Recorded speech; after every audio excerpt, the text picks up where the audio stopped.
Hi friends, నేను చేసేది ఈరోజు పచ్చిమిరపకాయల చట్నీ అండి. మా సైడ్ ఇలా చేస్తాం. టమాటా ముక్కలు వేసేసి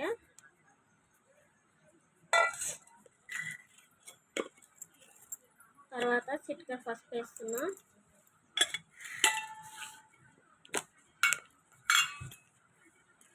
ఒక స్పూన్ ఉప్పు,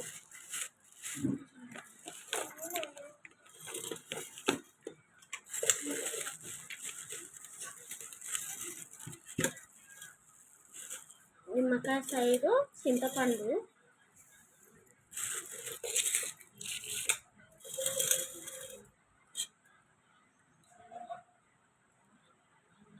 ఆయిల్ పచ్చడి కదా ఎక్కువ ఉండాలి, అందుకనే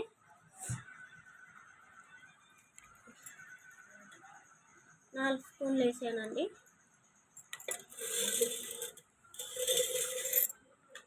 ఒక గ్లాసు వాటర్ యాడ్ చేస్తున్నానండి.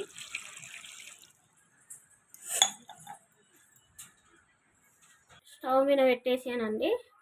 పెట్టేశాక 4 విజిల్లు పెడతానండి. నేను 4 విజిల్లు పెడతా.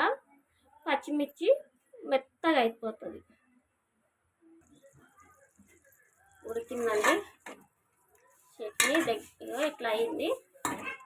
ఇప్పుడు రుద్దినాక చూపిస్తాను. చట్నీ అయిందండి. ఇగో రెడీ అయింది. ఇలా చేసి చూడండి, సింపుల్గా మస్తు టేస్ట్ ఉంటుంది పచ్చడి. దయచేసి మా వీడియో చూడండి ప్లీజ్.